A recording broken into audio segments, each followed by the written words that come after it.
thing with a PC culture. Yeah. It's only PC if you can't do it. You know, people who the jokes have been made about, and you know, I say this every time. Right. You know, when you watch, what's the movie with Marlon Brando? Stella. Oh, Streetcar Named Desire. Yes. One Everyone of the else things that he says, as Stanley Kowalski, is he says, "Don't call me a Polak. I'm Polish." Yeah. Yeah. Okay? People don't like being minimalized. They don't like being the butt of the jokes. Marginalized. And now that people say, listen, you can't make me the butt of your jokes, I don't like it. You can't use me as some sort of stereotype, I don't like it. That's the PC people are talking about. Yeah. You I know? don't know what she's talking about. And the bottom line is this. Find a different way to say what you want to say. Yeah. People are not going to take it anymore. When tragedy strikes, right on the heels comes comedy. And it's comedy that delivers the truth. So what if the truth hurts? Well, it can also be freaking hilarious. But here's the question. How far is too far? How soon is too soon? And are there topics that are simply off the table? And we need to concentrate on being respectful of those people with whom we disagree. And that's when I think we begin to make real progress. And one last thing about political correctness. I'm very, very compassionate, and I'm not ever out to offend anyone. But PC is dangerous. Because you see, this country, one of the founding principles was freedom of thought and freedom of expression. And it muffles people. It puts a muzzle on them. And at the same time, keeps people from discussing important issues. The whole idea of political correctness is everybody's so sensitive. Just get over it.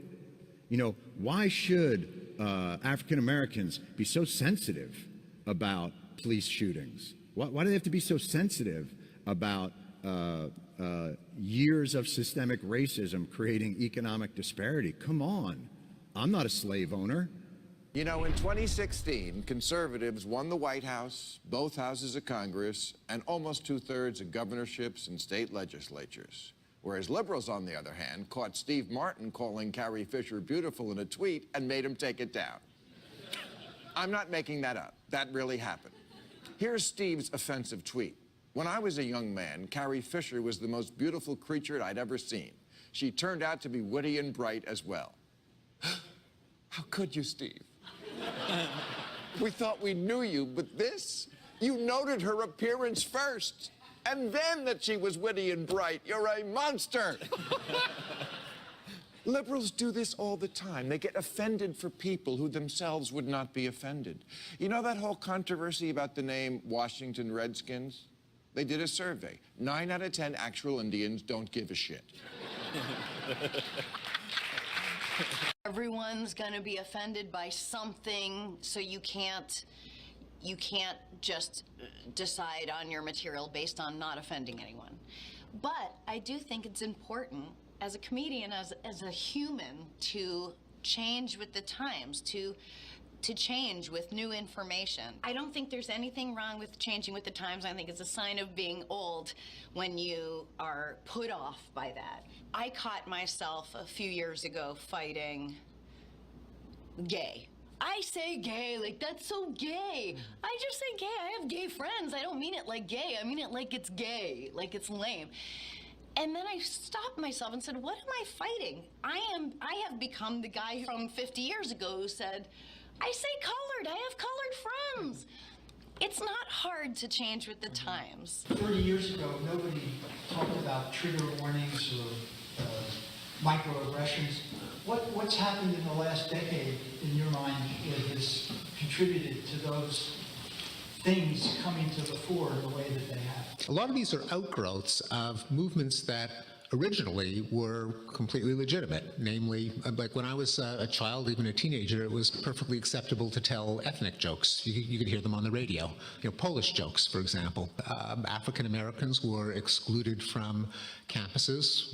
Women were the butt of sexual insults and jokes when they did set foot on a campus, like MIT. And there was a legitimate movement to remove these kinds of crude barriers to full participation of stigmatized groups, gay people as well. And so there was some increase in decency that made those kinds of demeaning remarks and discriminatory policies no longer acceptable. But often movements kind of reach their decadent phase, where they, having achieved the majority of their goals, having picked the low-hanging fruit, they don't go out of business, but they need to find increasingly obscure grievances and causes to retain their moral franchise.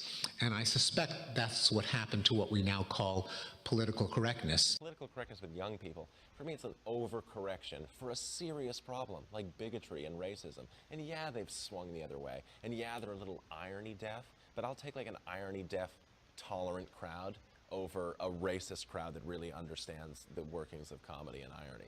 I mean, if it infringes on free speech and all that stuff, I'm against it. And I'm totally against them even in theory. Yes, of course they shouldn't be. Of course they should get this.